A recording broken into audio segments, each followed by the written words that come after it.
Hold up. I think he was in a Well, video he's in the game. I don't animated know. ones. I'm saying Yeah. like pop up as a stormtrooper or something like that. Yeah. That's all. And then you're set. Yeah, and then you're set. You've done everything. Nothing else you should have. Man. Whoever did like the recruiting on Samurai Jack, because I'm pretty sure even aside from the director and Lamar, like they had to have had like the Justice League and the Avengers of just like people in that field who just knew what they were doing. Right, pulling it all together.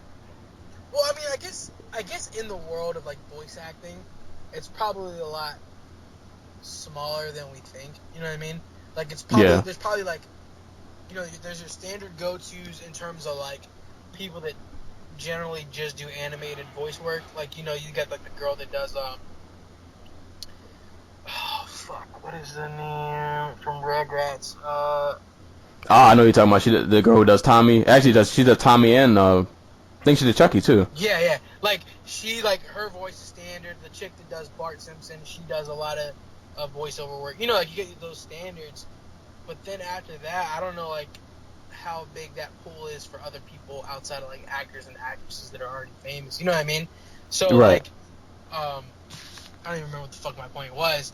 But like, I guess for like a guy like Phil Lamar, like, you know, you're already a talented voice actor. Like, it must not be that hard for him to get work. Like, I'd imagine he's not struggling to eat. You know what I mean? Right. Like, for him, he did Jack and Dexter too. I'm looking through his Wikipedia now as well. Yeah, like video game. This list is stupid long, and it's crazy diverse. Like, it's not like he was in BoJack Horseman. He was the original. He was one of the original cast members for Mad TV. Like, man, yeah, like he did it all. Like, yeah, like. I wonder what his net worth is. Oh, and he graduated from Yale, so it's like. Yeah, it's such a diverse like role of characters too. Like this dude can do anything. Yeah. Jeez. That's the new idol. I mean, like he already was up there, but now that like I know all of this, I'm like.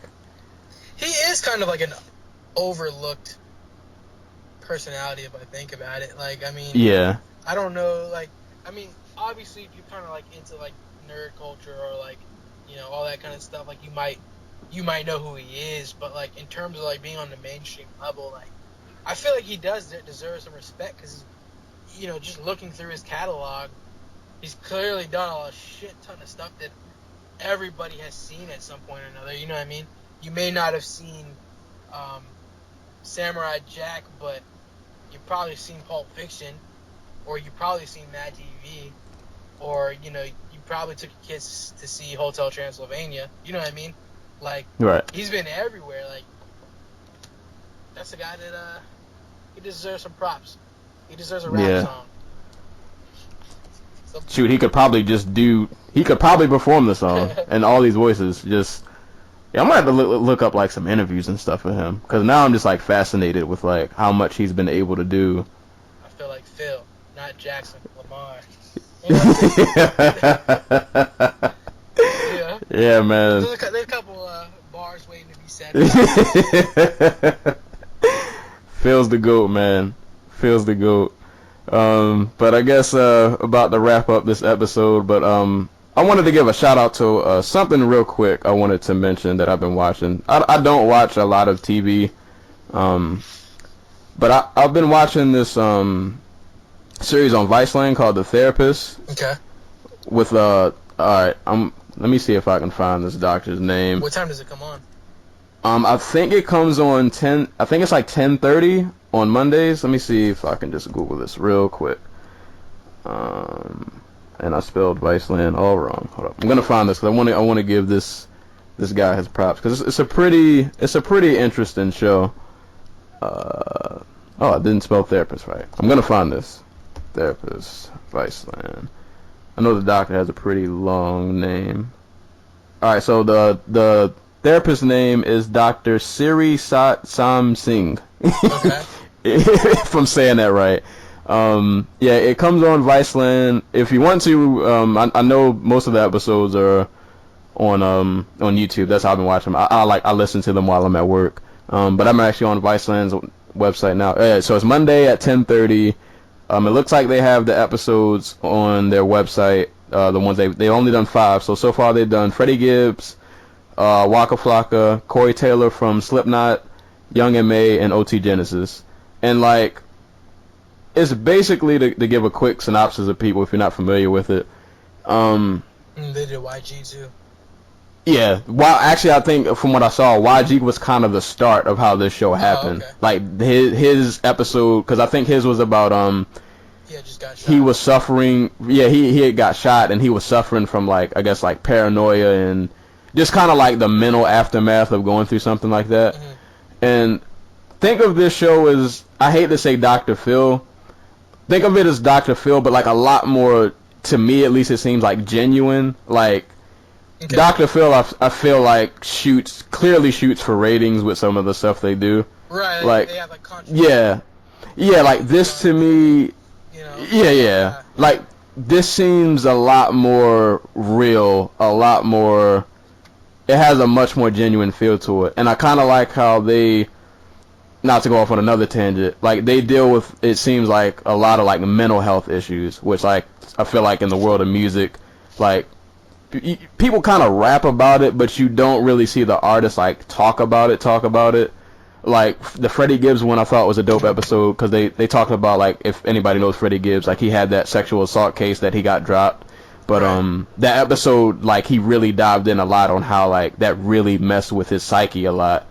And yeah, that one, and the Corey Taylor episode, the guy from Slipknot, that one was a really good episode where he talked about how he had got like molested by a neighbor as a kid, and like he didn't realize like how that one moment kind of like downspiraled him a lot. Like it affected a lot of things in his life, and he didn't really tie that all together until he really sat down and talked about it. So shit. But yeah, I won't go too deep into it, but I just think it's cool to see, because like even some of these people, like I'm not huge fans of their music, but it's good to see them just as like regular normal people, like just having a normal conversation. Right. You know, it's not them being like braggadocious or seeming untouchable. Like they seem very, very, you know, just like a normal person. Like it's normal stuff that your everyday person goes through.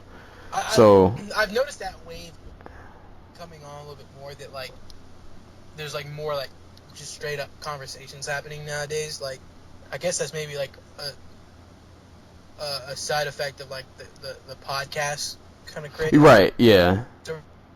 I like that because it's cool. It's like you get to hear people being completely honest and real, and like there's no bullshit, or you know, they're not going for sound bites and shit like that. It's just, it's all real and raw. And yeah, I'm gonna have to check that out. I just got I just got Viceland actually, so I'm gonna have to. And the episodes are only like, they're a little over, they're like 22 minutes each. Okay.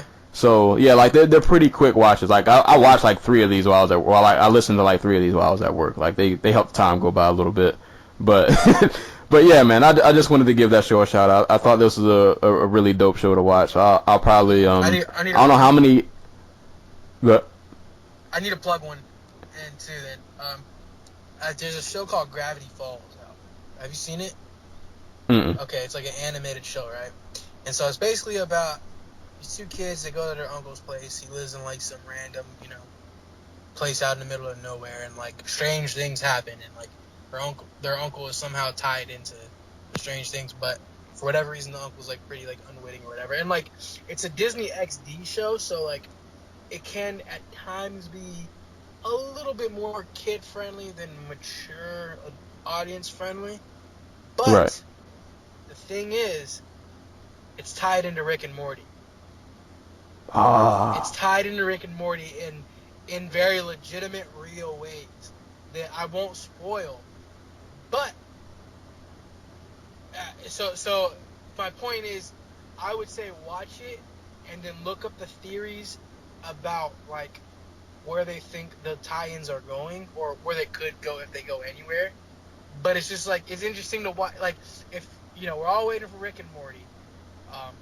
Gravity Falls isn't Rick and Morty, but you know, if you want to watch something that's kind of like that, the creator is like, you know, on the same wavelength as the creators of Rick and Morty, this is a good way to go. And there is some like funny little, banter and like mature humor and stuff like that in it. And it's over. The series is over.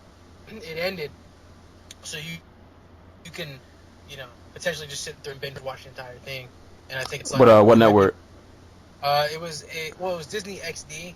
I have it on Hulu. Okay. But I'm pretty sure you can find it online if you like Kiss Cartoon or whatever. If you need to get it like that, you can. But yeah, it's over. I think it was like 4 seasons max. It might have even be 3. But it had I think supposedly had a conclusive ending. I haven't gotten all the way to the end of it yet, but I was exposed to it because I looked up Rick and Morty theory, and in that theory they talk about how it's actually legitimately tied into the show. So at the very least, I was like, all right, well, I'll watch it because there are some related moments. But within that theory, they also talk about how it could pan out in the future. So there's a chance that maybe in Rick and Morty, they see some Gravity Falls crossover. All right. I had to get out a look because anything Rick and Morty related, I support. It's cool, man. And like, I don't know, like maybe you might want to watch that theory first. It doesn't really spoil too much about the show itself. But if you want to watch the theory just to understand where those tie-ins go, I'll send you a link or something like that. Oh yeah, definitely send me that. I'll have to. I'll find a way to add that into my rotation of shows that I'm all falling behind on, but I'll throw I'll throw that in there somehow. We'll fit it in the schedule. But yeah, coming up on hour 36 minutes, so I guess we're gonna go ahead and wrap this up. Guess just last bit. Be sure to like the podcast page on Facebook. So go to Facebook, search bar, type in Dojo Talk Podcast, hit the like button. We are also on SoundCloud and YouTube, so that's where all these nice conversations will be uploaded. I'm also on Twitter at Serial Sensei. If you want to follow me, I post the podcast normally up there too. Any last thing you wanna plug? Any songs you got? Projects working on? Anything? Yo.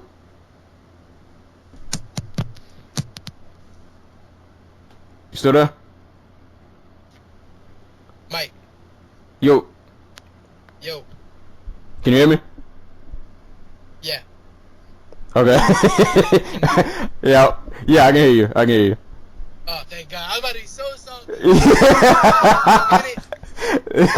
I'm ready to plug.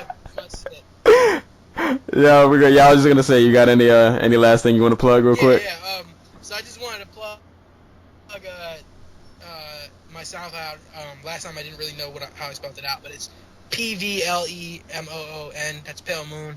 I've been posting up music lately. Not really sure if I'm gonna put up an album anytime soon, but like, what I'm telling everybody is, if once you follow the Dojo podcast, follow Pale Moon on SoundCloud. I try to post up music once in a couple weeks or so. Even if you don't fuck with it, just follow me anyways, because I guarantee you at some point it's gonna catch on and you're gonna hear something you like. Because I got a million styles I'm gonna be coming at people with. So follow that, and hopefully I'll be back on this podcast at some point sooner versus later. And that's about it. Yeah, we'll definitely. There'll be more movies to dissect and more. more. Right, yeah. So we'll definitely get you back on here.